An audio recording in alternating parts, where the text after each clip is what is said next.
পৌঁছে গেছিলাম উত্তরপাড়ার মঙ্গলম ব্যাংকোয়েটে, সৌনক আর সিলিয়ার বৌভাতের অনুষ্ঠানে। এলাহি আয়োজন ছিল ওখানে, খুব সুন্দর করে সাজানো হয়েছিল এই বিশাল জায়গাটা। প্রথমেই সোজা চলে গেলাম সৌনকের সঙ্গে দেখা করতে।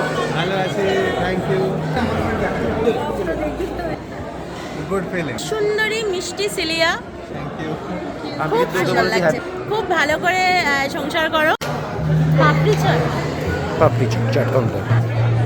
ভেতরে চাট কাউন্টার ছিল, কিন্তু সেটা স্কিপ করে চলে এলাম বাইরে স্টার্টার কাউন্টারে, যেখানে ছিল baby corn, fish and chips, malai kabab, cheese paneer ball, fuchka ছিল, আলু টিক্কি ছিল, আর ছিল ঘুগনি। তখন প্রায় রাত 8:30। স্টার্টার কাউন্টারে ভিড় ছিল ভালোই। প্রথমেই একটু স্টার্টার খেয়ে নিলাম। অনেকগুলো কাউন্টার, অনেক আইটেম, খাবারের স্বাদও বেশ ভালো ছিল। মাম যেতে পারেনি, ওকে খুব মিস করছিলাম। ঠিক পাশেই ছিল চা আর কফির কাউন্টার, সেখানে চলে গেলাম। কফি? তুফান আর জয় একটা কফি নিল শেয়ার করে খাবে বলে, আর আমি 1 কাপ চা। শান্তি মনে একটু চা খেয়ে নিলাম।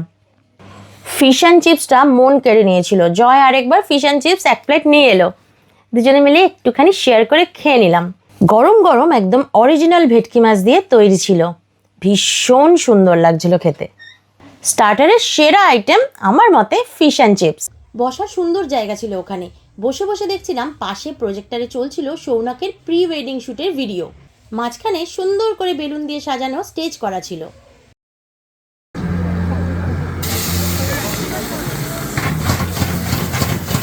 তুফানের অলরেডি খাওয়া শুরু হয়ে গেছে, শুধু মাটন আর পোলাও নিয়েছে। আমাদের প্লেটটা জয় সুন্দর করে সাজিয়ে এনেছিল। আচারি আলুর দম, এখানে রয়েছে কিমা চানা, নানটা আমরা ভাগ করে খাবো, না হলে জায়গা হবে না। সেখানে ছিল নানপুরি, আচারি আলুর দম আর কিমা চানা, সাথে ছিল মঙ্গোলিয়ান রাইস। কাউন্টার ছিল ওখানে, রাইস, পাস্তা, চাউমিন সব পাওয়া যাচ্ছিল। প্রচুর আইটেম ছিল, একজনের পক্ষে খাওয়া সম্ভব নয়, তাই কিছু আইটেম আমরা শেয়ার করে নিয়েছিলাম। গল্প করতে করতে খাওয়া দাওয়া শুরু। সুন্দর গান হচ্ছিল, খাওয়াটা বেশ জমে গেছিল। আমার কিন্তু আলুর দমটা হেভি লাগে। কিমা চানা ইজ গুড, বাট আলুর দম ইজ বেটার। এত আইটেম, সব নাম মনে নেই, কিন্তু ওখানে জিরা রাইস, পোলাও, বাটার চিকেন, তাওয়া ফিশ আর খাসির মাংস মেনুতে ছিল। এছাড়াও অনেক রকমের আইটেম ছিল। ওটা জিরা রাইস হয়েছে, এখানে পোলাও আছে, বাস।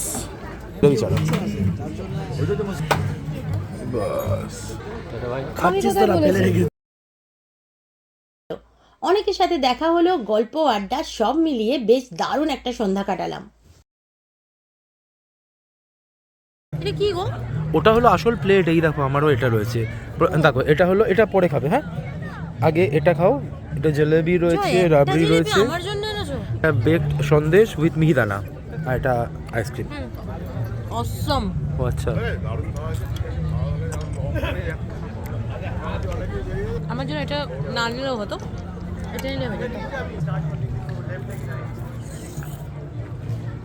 পেট ভর্তি হয়ে গেছে, মন এখনো খালি আছে। খাওয়া দাওয়া শেষ? হ্যাঁ। কোথায় খাওয়া দাওয়া শেষ? মানে আরে বলছে খাওয়া দাওয়া শেষ ভাই, পেট ভর্তি হয়ে গেছে, মন খালি আছে, মানে মনের কোটা চালু আছে। হ্যাঁ, মানে ওর মনের কোটা চালু আছে, ওর কাছে এক্সট্রা আছে। এখানে দেখো চাটনি রয়েছে। 10:39 বেজে গেছে, মানে 11টার মধ্যে আমরা এখান থেকে বেরোবো। এটা উত্তরপাড়া, বাড়ি পৌঁছাতে পৌঁছাতে একটা। সাড়ে 12টা, তো রাস্তা টান টান চলে যাবে। চলো ভাই, good night. Thank you baby.